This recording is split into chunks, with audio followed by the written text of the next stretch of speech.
السلام علیکم reader and listeners, Urdu novels library میں آپ کا ڈھیر سارا ویلکم۔ رمض جنون کی ایپیسوڈ 84 کا پارٹ 1 لے کر حاضر ہوئی ہوں۔ اگر آپ نے ابھی تک میرے اس چینل کو سبسکرائب نہیں کیا تو جلدی سے بھی سبسکرائب کر دیں، لائک اینڈ شیئر کریں اور اپنی رائے کامنٹ باکس میں لازمی دیں۔ چلیں ویڈیو کو سٹارٹ کرتے ہیں۔ پچھلے 2 دن سے بارش ہو رہی تھی۔ مٹی کا صحن اب کیچڑ زدہ لگنے لگا تھا، مگر واش روم اور کچن تک جانے کے لیے یہی صحن عبور کرنا پڑتا تھا۔ جوتے مٹی سے بھر جاتے تھے۔ اس وقت رات ہو رہی تھی، باہر شدید بارش ہو رہی تھی۔ وہ پیڑھی پر بیٹھی جلتی انگیٹھی پر نگاہیں جمائے ہوئی تھی، انگاروں پر نظریں جمائے، خود بھی انگیٹھی کی طرح ہی سلگ رہی تھی۔ کچن کے دروازے سے برستی بارش کو دیکھتے وہ کلس کر رہ گئی تھی۔ سچ شکر تھا اس گھر کی چھتیں تھی، ورنہ اسے یقین تھا التمش اور اس کے بہن بھائی بغیر چھتوں کے بھی رہ سکتے تھے۔ اس نے باورچی خانے سے باہر برآمدے پر نگاہ ڈالی۔ اباسین برآمدے میں پڑی چارپائی پر لیٹا رضائے گردن تک اوڑے ہوئے تھا، کانوں میں ہینڈز فری لگائے وہ آنکھیں موندے ہوئے تھا۔ بارش کی پھوار برآمدے میں لٹکے ترپال سے اس پر بھی پڑ رہی تھی۔ وہ دیوار کے ساتھ ہوتے خود کو بچائے ہوئے تھا، مگر اس کا بستر گیلا ہو رہا تھا۔ وہ بے فکری سے گرم کوٹ گرم ٹوپی پہنے دو رضائیوں میں گھسا ہوا تھا۔ سمر خان یہ دیکھتے رہ ہنسی ہو رہی تھی، کیسے لوگ تھے یہ، انہیں سب سے فرق کیوں نہ پڑتا تھا۔ گل مکئی سارا دن کام کرتی اور پھر شادی نہ ہونے پر روتی پھرتی۔ زمر اسے دیکھتے بھی حیران ہو جاتی۔ 17 سال کی عمر میں وہ اتنا بڑا جوگ لیے ہوئے تھی۔ اتنا ہی شوق تھا شادی کا، بھلا التمش سے ہی کر لیتی، اس کی جان تو چھوٹتی۔ ٹین کی چادروں کی چھتوں پر گرتی بارش بھیانک شور پیدا کر رہی تھی، اور وہ ہانسی ہوتی بارش کے رکنے کا انتظار کر رہی تھی۔ پچھلے 2 دن سے وہ لوگ شیر مال پر گزارا کر رہے تھے، کبھی چائے کے ساتھ تو کبھی دودھ کے ساتھ شیر مال کھاتے۔ آج التمش خانزادہ نے بڑی رغبت سے وہ شیر مال مکھن اور بالائی کے ساتھ کھایا تھا۔ زمر خان کو یہ دیکھتے ابکائی ہی آئی تھی۔ شیر مال سخت ناپسند تھا، اوپر سے کھانے والا زہر سے زیادہ برا لگتا تھا۔ زمر خان نے اپنے سامنے ایک تھال میں سجی سوغات کو دیکھتے منہ بنایا تھا۔ چمکتے ہوئے بادام اور کشمش، پستہ چلغوزے اور اخروٹ، سوجی میں تلے گئے دیسی گھی میں ڈوبے پیس کر بنائی گئی پنجیری، وہ شہد میں ہلکی سی مٹھاس لیے ہوئے بنائی گئی تھی۔ عالی جان سے تاکید کی تھی کہ یہ قوت بخش خوربا گرم دودھ کے ساتھ کمرے میں لائے جائے۔ جب وہ حکم دے کر گیا تھا تب بارش نہیں ہو رہی تھی، وہ اس کے حکم پر کلس کر رہ گئی تھی۔ وہ آج سارا دن سے کمرے میں ہی تھا، اسے موسمی بخار تھا۔ وہ کمرے میں آرام کر رہا تھا، اس لیے وہ کمرے میں نہیں گئی تھی۔ سارا دن باورچی خانے میں یوں ہی بیٹھے گزارا کر دیا تھا۔ اس چٹان جیسے شخص انسان پر بھلا موسم کیا اثر کر سکتا ہے؟ وہ کمرے میں کیوں تھا، کیا چاہتا تھا، وہ سب سمجھتی تھی۔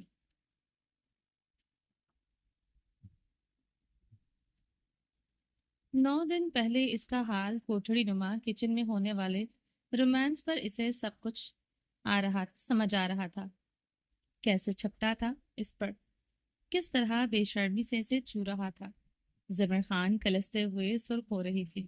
اب مہاراجہ صاحب کو یہ طاقت سے لبریز پنجیری قوربا کھانا تھا۔ جس کو بخار ہو وہ اتنی طاقت والی چیزیں کھاتا ہے کیا؟ زمر خان دانت پر دانت جمائے کب سے اپنے اندر اٹھتے ابال پر قابو پانے کی کوشش کر رہی تھی۔ باہر بارش رکتے دیکھتے اس پر تھکن سوار ہونے لگی۔ زمر خان اپنی بھاری ہوتے اعصابوں پر قابو پاتے انگیٹھی پر کیتلی رکھے دودھ گرم کرنے لگے۔ دوپہر سے یہاں بیٹھے اس کی کمر تختہ ہو گئی تھی۔ گرم بستر کے لیے اس کا جسم مچلنے لگا۔ دودھ فل گرم کر کے اس نے گلاس میں ڈالتے ٹرے میں رکھا، ساتھ وہ قوربا بھی رکھا۔ جیسے جیسے بارش تھم رہی تھی اب زمر کا صبر بھی تھمنے لگا۔ زمر کا وجود کلس رہا تھا، مگر اب وہ اس شاہی سلطنت کے مالک کے لیے شاہی سوغات لے کر کمرے میں جانے کو تیار تھی۔ زمر خان نے اپنی گرم شال خود پر اچھی طرح لپیٹی، مگر سر پر نہیں اڑی۔ اس کے کمر تک آتے سنہرے گھنے بال کھلے تھے۔ مٹرے پکڑے کچن سے نکل آئی، مٹی کے صحن میں قدم رکھتے وہ بلبلاتے ہوئے زیر لب زاویار کو کوسنے لگی۔ دل زار زار رونے لگا تھا، پاؤں گیلی مٹی میں دفن ہو رہے تھے۔ وہ اپنے چٹکتے اعصابوں پر قابو پاتے برآمدے کی طرف بڑھی۔ چڑیل کہیں کا پتہ نہیں، لالا کو کیا نظر آیا؟ باسین زمر کو دیکھتے ناگواری سے بڑبڑایا۔ زمر خان تک اس کی بڑبڑاہٹ بخوبی پہنچی تھی۔ اس نے ہاتھ میں پکڑی ٹرے کو مضبوطی سے تھاما۔ دل چاہا گرم دودھ اباسین کے منہ پر انڈیل تھے، مگر افسوس یہ کسی اور کے لیے تھا۔ وہ اباسین کو شعلہ بار نگاہوں سے گھورتے کمرے کی طرف بڑھ گئے۔ وہ کمرے میں داخل ہوئی تو اس کے ہاتھ میں پکڑی ٹرے کپ کپائی تھی۔ وہ آج صوفے کی بجائے چارپائی پر لیٹا تھا، تکیے کے سہارے دیوار کے ساتھ ٹیک لگائے نیم دراز آنکھیں موندے ہوئے تھا۔ کمرے میں ہوتی کھٹکھٹاہٹ پر التمش آنکھیں کھولتے زمر کو دیکھتے مسکرایا تھا۔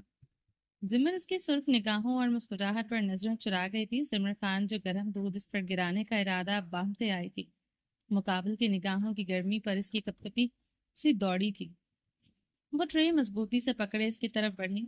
التمش نے ٹرے سے دودھ کا گلاس اٹھائے، زمر پر گہری نگاہ ڈالی تھی۔ اس کی شال ایک کندھے پر جھول رہی تھی، بال اور کمر پر شانوں پر بکھرے تھے۔ وہ اسے گرم نگاہوں سے دیکھتے اس کا استحقاق سے معائنہ کر رہا تھا۔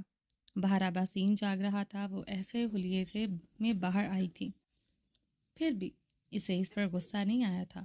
وہ حیران ہو رہی تھی، یقیناً وہ آج کی رات کسی بدمزگی کی نظر نہیں کرنا چاہتا تھا۔ وہ اسے اسٹل گرم سرخ نگاہوں سے دیکھ رہا تھا۔ زمر خان ٹرے اس کی گود میں رکھے جلدی سے صوفے کی جانب بڑھ گئی۔ دودھ مزے کا ہے۔ التمش نے گھونٹ بھرتے زمر پر نگاہ ڈالی، جس کی طرف پشت کیے صوفے کو جھاڑ رہی تھی۔ تمہاری بھینسوں نے دیا ہے، میرا کوئی کمال نہیں۔ زمر خان کی بات پر التمش نے بمشکل اپنا کہکہ گھونٹا۔ وہ اس کی پشت پر بکھرے بالوں کو گہری نگاہوں سے دیکھنے لگا۔ آنکھیں مزید مخمور ہوئی تھی۔ زمر، التمش نے اسے پکارا۔ زمر نے پلٹتے ہوئے اسے دیکھا۔ وہ ٹانگ پر ٹانگ جمائے ٹانگ ہلا رہا تھا اور سٹپٹاتے ہوئے رخ پھیر گئی تھی۔ رنگت آگ کی مانند سرخ ہوئی تھی۔ بے شرم، بدتمیز، 2 ٹکے کا گارڈ، مر ہی جاؤ۔ وہ بھڑ بھڑ چلتے دانت پیسنے لگی۔ دل کانوں میں بجنے لگا تھا، وہ کیا چاہتا ہے؟ کچھ ڈھکا چھپا نہ تھا۔ وہ مسکراہٹ دبائے زمر خان کے پشت کو دیکھنے لگا۔ کیا ہوا، بد دعائیں دے رہی ہو؟ التمش نے مسکراہٹ دبائے پوچھا۔ زمر غصے سے مزید سرخ ہوئی تھی۔ وہ لمحوں میں جاننا چاہتا تھا وہ کیا سوچ رہی ہے۔ زمر خان لکڑی کے صوفے پر رکھی فوم کی گدیاں پلٹ رہی تھی۔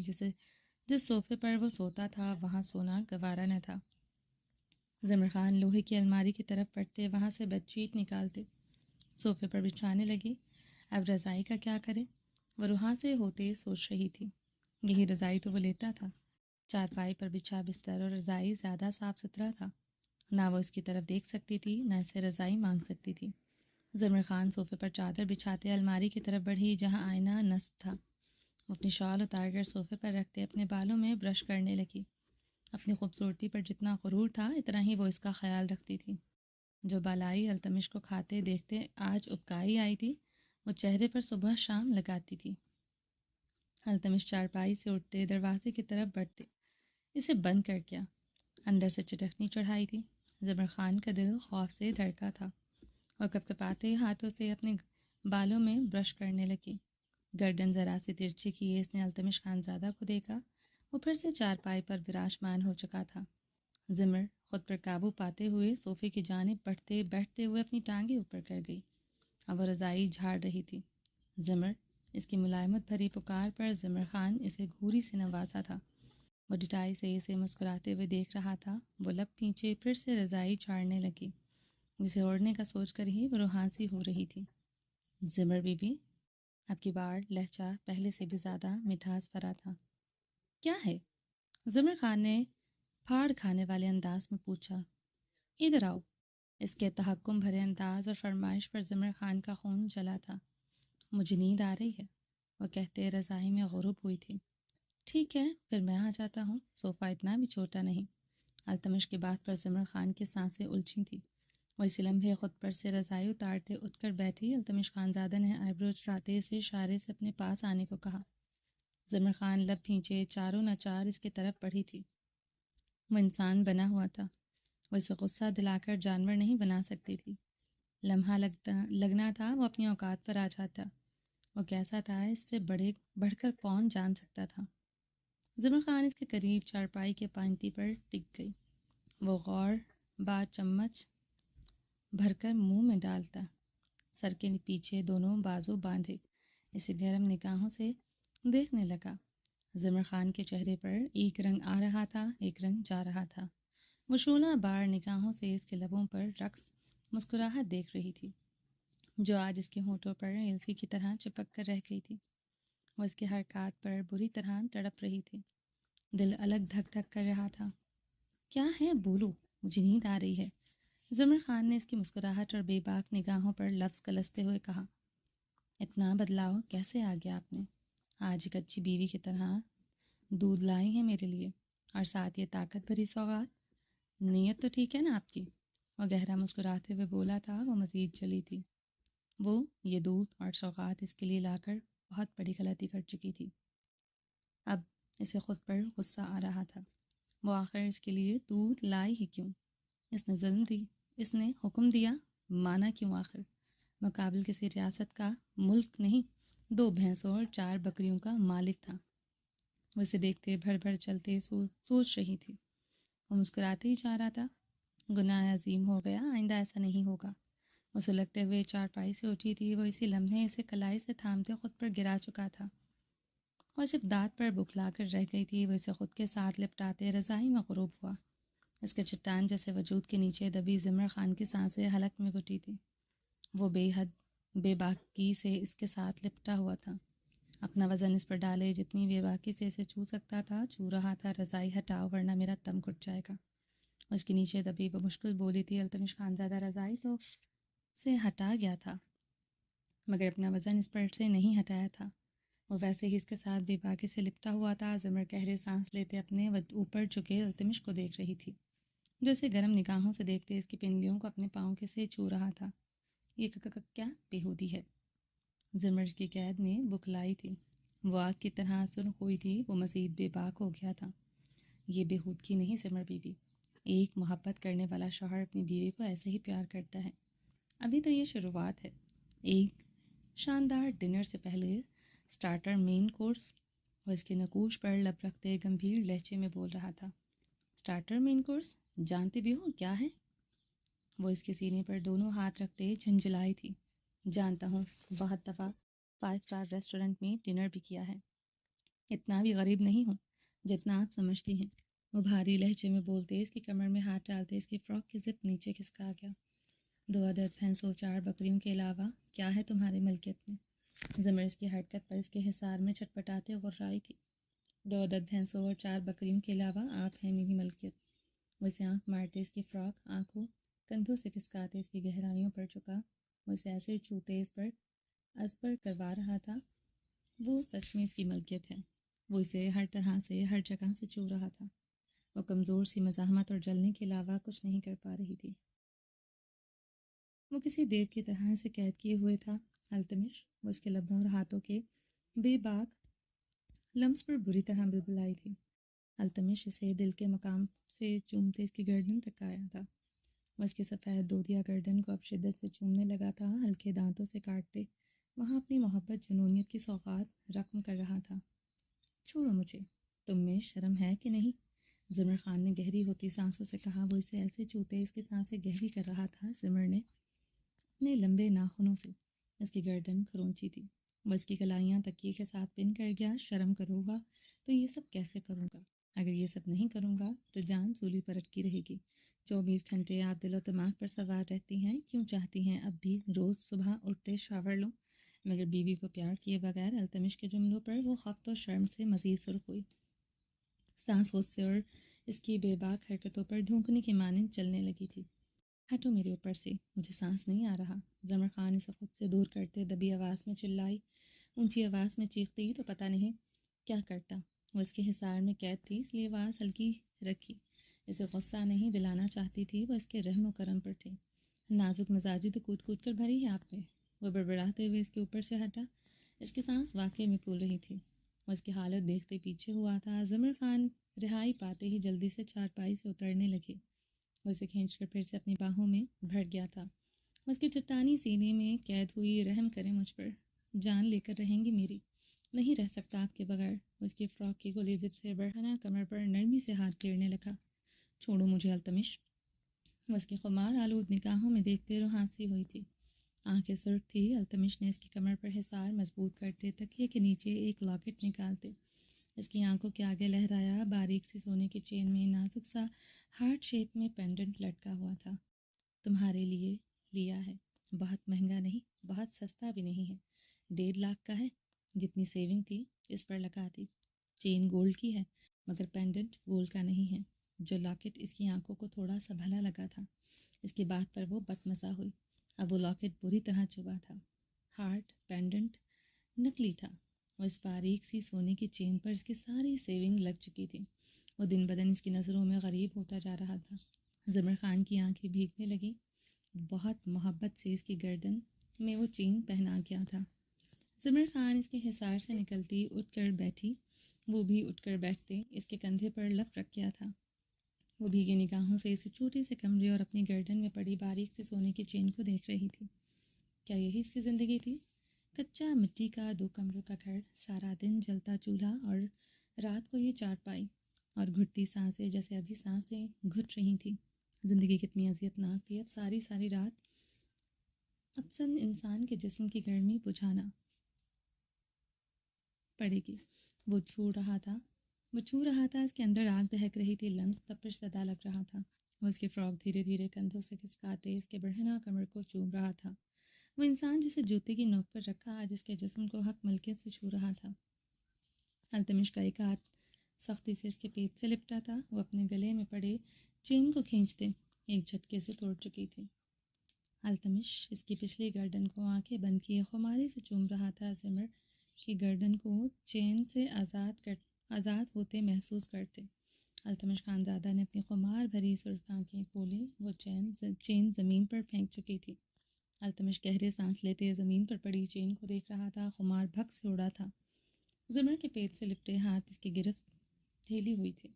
وہ اس کے حصار سے نکلتے صوفے کی طرف بڑھتے کمبل کے اندر غروب ہو گئی۔ التمش چلتے بھامڑوں کی لپیٹ میں آئے ہوئے اپنے نچلے لب کو دانتوں سے بے دردی سے کچل رہا تھا۔ سرخ نگاہیں زمین پر پڑی ٹوٹی چین پر پڑی۔ وہ چارپائی سے اٹھتے چین کی طرف بڑھا، اسے اٹھاتے اپنی مٹھی میں دبا گیا۔ ایک نگاہ رضائی میں دب کے زمر خان کے وجود پر ڈالی۔ جو اس نے کیا تھا، التمش کا خون گرم ہوتے شریانوں سے باہر آ رہا تھا۔ اعصاب بھاری ہو رہے تھے، چٹک رہے تھے، دماغ کی شریانیں جیسے پھٹ رہی تھیں۔ وہ چاہتا تو 2 منٹ میں اس کے کسبل نکال سکتا تھا۔ اسے چارپائی پر لے جاتے اسے شوہر ہونے کا مطلب اچھی طرح سمجھا سکتا تھا۔ 2 منٹ لگنے تھے۔ وہ تیر کی طرح سیدھی ہو جاتی۔ وہ اسے اچھی طرح سمجھا سکتا تھا۔ وہ اب اس کا گارڈ نہیں ہے، وہ خانوں کی بیٹی نہیں، اس کی بیوی ہے۔ مگر وہ اس کی بیوی بعد میں، پہلے محبت تھی۔ نہ وہ زبردستی کرنا چاہتا تھا۔ اسے لگا تھا وہ سمجھ جائے گی اس رشتے کے کیا تقاضے ہیں۔ مگر اتنی بڑی ٹھوکر کھانے کے بعد بھی اس کا دماغ عرش پر تھا۔ وہ مٹھیاں بھیجے خود پر ضبط کرنے لگا۔ وہ کمبل میں دب کے اس کے وجود کو سلگتی نگاہوں سے الماری کی طرف بڑھا تھا۔ اپنی جیکٹ نکالے پہنی تھی، شوز پہنے وہ لمبے لمبے ڈاگ پھڑتے کمرے سے نکل گیا تھا۔ لکڑی کے دونوں دروازے دھاڑ کی آواز سے بند ہوئے تھے۔ زمر خان کمبل اپنے وجود سے اتارتے اٹھ کر بیٹھی تھی۔ وجود پسینے میں نہلایا تھا، دل ہتھیلی پر دھڑک رہا تھا۔ زمر نے جلدی سے اٹھ کر دروازے کو اندر سے چٹخنی لگائی۔ چارپائی پر لیٹتے خود پر اچھی طرح رضائی کر گئی تھی۔ اسے مرنا قبول تھا مگر التمش خانزادہ کی قربت نہیں۔ نہ اس پہاڑ جیسے بے باک بے شرم انسان کو سہ سکتی تھی۔ اس کے وجود سے اٹھتی تھی سستے پرفیوم سے ابھی تک زمر کا سر چکرا رہا تھا۔ وہ رضائی میں دبکی سر جکڑے آنسو بہاتے اسے کوسنے لگی۔ کانگو کا یہ ریسٹ ہاؤس ایک پرائیویٹ ڈپلومیٹک ولا جو NGO اور سفارتکاروں کے ہائی پروفائل میٹنگز کے لیے مختص ہوتا ہے۔ یہاں ہر وزٹر کو سیکیورٹی پاسز، بایو اسکین اور اپروول کے بعد اندر آنے کی اجازت ملتی ہے۔ سبرینا ملک جو انٹرنیشنل سوشل بزنس وومن تھی، آج یہاں اس کی سیاستدانوں، سفارت کاروں اور بین الاقوامی فنڈز ڈونر سے میٹنگ تھی۔ کانگو کے ریسٹ ہاؤس کے باہر 3 سطحوں پر سیکیورٹی تھی۔ گیٹ پر مسلح گارڈز تھے، لابی میں بایو میٹرک اسکین اور ٹیرس پر ڈسکریٹ کیمرے لگے تھے۔ زرِ خانزادہ یہاں آتے ہی آسانی سے فون پر سبرینا سے کانٹیکٹ کر چکا تھا۔ اس نے فون پر اسپیشلی کہا تھا وہ عائش کے سلسلے میں اس سے بات کرنا چاہتا ہے۔ وہ اس ولا میں داخل ہوا۔ Sir, you are expected Mrs Malik, cleared your clearance, this way please. اسے ایک گارڈ نے دیکھتے کہا۔ زرِ خانزادہ اس وقت بلو جینس پر سفید بٹنوں والی سفید لائننگ شرٹ میں ملبوس تھا، آنکھوں پر بلو گلاسز لگائے ہوئے تھا۔ اس کی سحر انگیز دلکش پرسنالٹی ہی اس کی پہچان تھی۔ زرِ خانزادہ اندر کی طرف بڑھتی سیڑھیوں سے اوپر سنگ مرمر کی سفید راہداری عبور کرتے اوپر آیا۔ سبرینا اس فلور پر گلاس وال کے ساتھ لگی ایک ٹیبل کے گرد کرسی پر بیٹھی تھی۔ سبرینا ملک زرک کو دیکھتے اس کی طرف خوشگواری سے بڑھی۔ وہ دوپٹے کی قید سے آزاد تھی۔ اس نے آئیوری رنگ کا فل آستین سلک پینٹ سوٹ پہنا ہوا تھا۔ جدید کٹنگ میں کندھوں سے نیچے آتے اس کے بال کھلے تھے۔ بے حد خوبصورت تیکھے مغرور نکوش پر نفاست سے میک اپ کیے ہوئے تھی۔ وہ اسٹل 40 کی لگتی تھی۔ You did not bring your bike Mrs Khanzada? Sabrina Malik Zarak کو دیکھتے چہکتے ہوئے اس کے گلے سے لگی تھی۔ وہ اتنی ہی ایڈوانس تھی۔ زرک اسے جواباً سنجیدہ نگاہوں سے دیکھتے کرسی پر بیٹھ چکا تھا۔ سبرینا ملک زرک خانزادہ کے انداز دیکھتے اپنے چہرے پر بھی سرد مہری لاتے اس کے سامنے والی کرسی پر بیٹھی تھی۔ تو بات کیا ہے؟ تم نے ملاقات صرف میری بیٹی کے لیے لی؟ Anything serious? سبرینا نے آئیبرو چکائے۔ زرک خانزادہ مسکراتے ہوئے سر ہلا گیا۔ سبرینا زرک کے لبوں پر طنزیہ مسکراہٹ لپٹی، دیکھتے حیران ہو رہی تھی، چہرے پر پہلے سے زیادہ سرد مہری چھائی۔ ہاں، آپ کی بیٹی، جسے آپ اپنی کامیابی کی راہوں پر بہت پیچھے چھوڑ چکی ہیں۔ ویسے میں حیران ہوں آپ نے عائش کے نام پر مجھ سے ملاقات کی، حامی کیسے بھر لی؟ زرک نے سیدھے ہوتے اپنی گلاسز اتارتے ٹیبل پر رکھی۔ کیا کہنا چاہتے ہو؟ تم عائش بیٹی ہے میری، اور تم ایک سیلیبریٹی ہو۔ تم جانتے ہو تمہاری اور میری پہچان پرانی ہے۔ بہت بڑا چیک دیا تھا تمہیں، بدلے میں نے آپ کے لیے اپنے اکاؤنٹ پر پوسٹ لگا کر آپ کو ڈبل ٹرپل فائدہ پہنچایا تھا۔ اتنے کا چیک نہیں تھا جتنی پبلسٹی میں آپ کو دلوا چکا تھا۔ وہ لفظ چباتے سبرینا ملک کی بات کاٹ گیا تھا۔ سبرینا ملک کا چہرہ خجالت سے سرخ ہوا۔ ہم دونوں نے اس وقت ایک دوسرے کو فائدہ دیا تھا۔ آج کس لیے آئے ہو وہ بات کرو۔ کسی چیریٹی کے لیے چیک چاہیے بتاؤ؟ سبرینا ملک خشک لہجے میں کہتے اپنے سامنے پڑی چیک بک پر سائن کرنے لگی۔ آپ کی بیٹی کا نکاح ہو چکا ہے۔ زرک خانزادہ کی بات پر سبرینا کا سائن کرتا ہاتھ رک چکا تھا۔ رنگ ہلکا سا متغیر ہوا تھا۔ اگلے لمحے وہ کندھے اچکائے سائن کرنے لگی، اسے جیسے فرق ہی نہ پڑا تھا۔ Do you always sign checks for charity with the same hand that abandoned your daughter؟ کیا آپ ہمیشہ چیریٹی کے چیک اسی ہاتھ سے سائن کرتی ہیں جس نے اپنی بیٹی کا ہاتھ چھوڑ دیا تھا؟ زرک خانزادہ نے کرسی سے ہلکا سا جھک کر میز پر کوہنی رکھی۔ سبرینا کا ہاتھ رک گیا۔ اس نے غصے سے چیک بک کی۔ ایکسکیوز می، سبرینا نے آئیبرو چکاتے زرک خانزادہ کو دیکھا۔ You fed the starving children of the world but left your own child hungry for your touch. آپ دنیا کے بھوکے بچوں کو کھانا دیتی ہیں لیکن اپنی بیٹی کو صرف ایک لمس کے لیے ترسا چھوڑ دیا۔ زرک نے استزائیہ انداز میں لفظ چبائے تھے۔ وہ اپنے باپ کے ساتھ تھی، وہ ہینڈل کر سکتا ہے اسے۔ سبرینا نے زرک کی بات پر غصے سے کہا۔ وہ کیا کہنا چاہ رہا تھا وہ سمجھ نہیں پا رہی تھی۔ زرک سبرینا کی بات پر ہلکا سا ہنسا تھا۔ Handle like a business, file like an NGO project. Aish was a daughter not a duty. سنبھال سکتا تھا جیسے کوئی فائل ہو، جیسے کوئی NGO کا کیس۔ عائش بیٹی تھی، کوئی پروجیکٹ نہیں۔ Don't lecture me زرک۔ Sabrina زرک Khanzada کی بات پر بری طرح چنچلائی تھی۔ وہ ایک سیلیبریٹی نہ ہوتا وہ اس سے کبھی ملاقات نہ کرتی، مگر اب اسے لگ رہا تھا اسے غلطی ہو گئی۔ وہ زچ ہو رہی تھی۔ تم کیا کہنے آئے ہو؟ کیا کہہ رہے ہو؟ مجھے سمجھ نہیں آ رہا۔ مجھے اس مقام تک پہنچنے کے لیے بہت کچھ کرنا پڑا۔ کون سی دیواریں نہیں توڑی میں نے۔ Aish and is in breaking those walls you forget that the floor your daughter stood on۔ اور وہ سب چھتیں توڑنے میں آپ وہ زمین بھول گئیں جہاں آپ کی بیٹی اکیلی کھڑی تھی۔ کیا کہنا چاہتے ہو تم؟ سبرینا نے غصے سے پوچھا تھا۔ آواز اونچی ہوئی تھی۔ آپ نے ان بچیوں کے نام پر ادارے بنائے جن کا کوئی نام نہیں تھا، لیکن اپنی بیٹی کو آپ بھول گئیں۔ وہ کرسی سے ٹیک لگائے ابھی بھی لفظ چبا رہا تھا۔ کیا ہوا؟ اس کا نکاح ہوا؟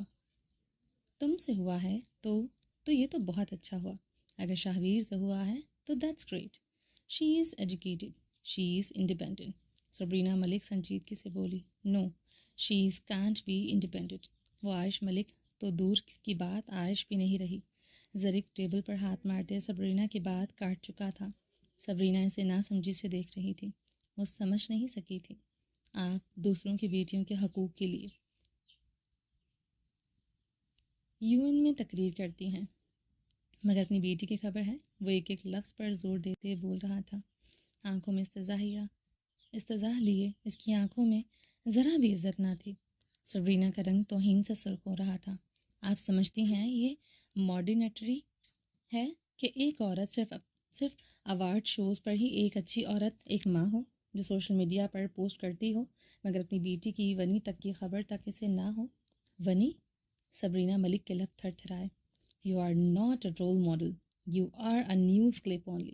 ایک تصویر, ایک کیپشن ہو کہ تم پاورفل وومن ہو, مگر حقیقت میں ایک ہاری ہوئی عورت ہو جس کے پاس یہ کامیابی, یہ مسکراہٹ تک جعلی ہے.